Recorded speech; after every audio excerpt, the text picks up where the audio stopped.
जहां ये कुंभ जिस स्थान पर संगम है, 3 नदियां मिलती हैं, गंगा, यमुना, सरस्वती।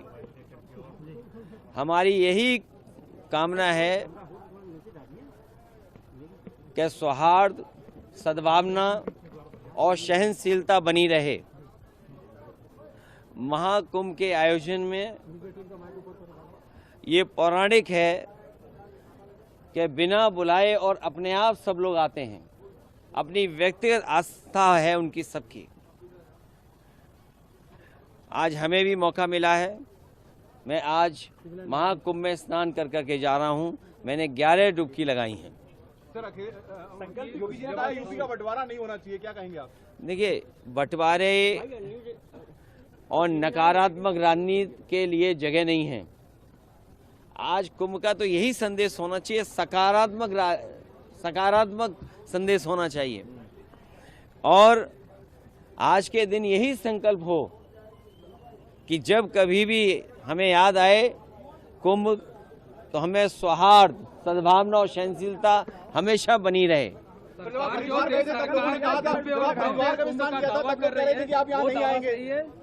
देखिए, गंगा में स्नान और त्योहारों के दिन स्नान, जिस दिन मैंने वहां पर हरिद्वार में स्नान किया था, उस दिन भी एक त्योहार था। बहुत बड़ा त्योहार है।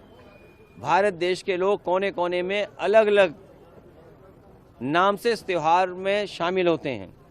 उस दिन हरिद्वार में स्नान किया था और आज संगम में स्नान करने का मुझे मौका मिला है। योगी जी कह रहे हैं बुलडोजर चलता रहेगा, नहीं रुकेगा बुलडोजर। देखिए, बुलडोजर चले नहीं चले, सरकार कैसे बचेगी? ये बताइए, जब सरकार ही नहीं होगी तो बुलडोजर किसके पास होगा? संकल्प यही है कि सौहार्द बना रहे, सद्भावना बनी रहे, सहनशीलता हो, और जो भी स्नान हो सहनशीलता के साथ स्नान होना चाहिए। ये सरकार के लोगों को कोई स्पोर्ट्स इवेंट नहीं बनाना चाहिए इसको। ये आप जो सरकार पर बुलेटिन जारी करते हैं, अब वो आगे जारी होगा या अब खत्म होगा? आपने आके व्यवस्थाओं को देख लिया है? देखिए,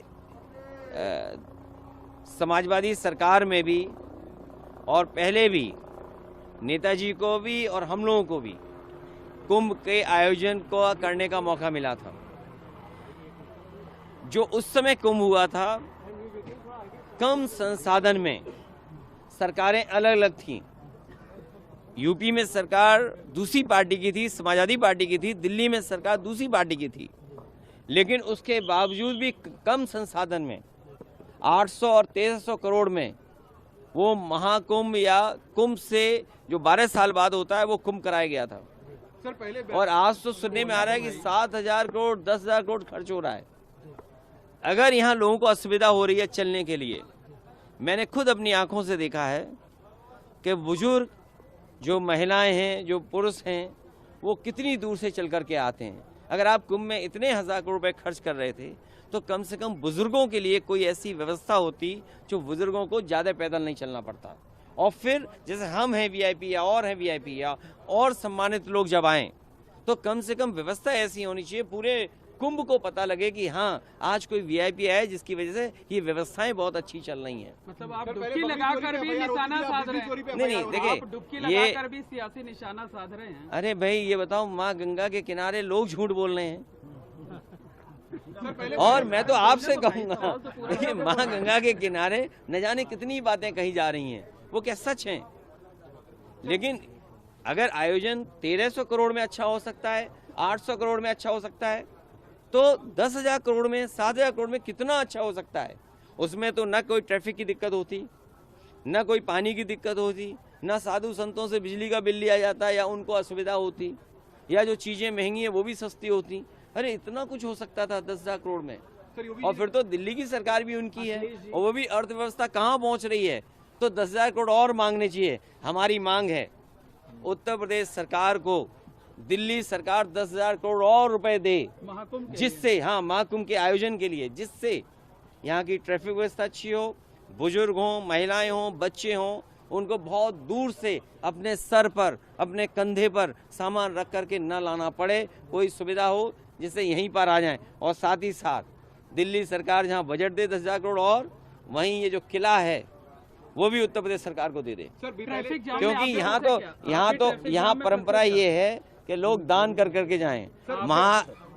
महादानी सम्राट हर्षवर्धन जो हमारा रिटर्न डॉक्यूमेंट है, जहाँ हमें पौराणिक महाकुंभ के बारे में या कुंभ के बारे में जानकारी मिलती है, वो सम्राट हर्षवर्धन से जुड़ी हुई मिलती है। वो यहाँ दान करने आते थे, पुण्य के लिए आते थे।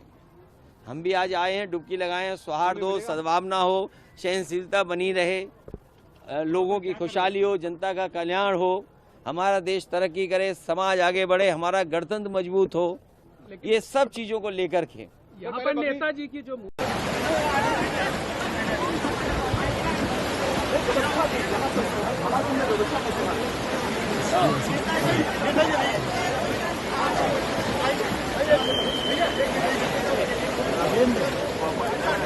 राजेंद्र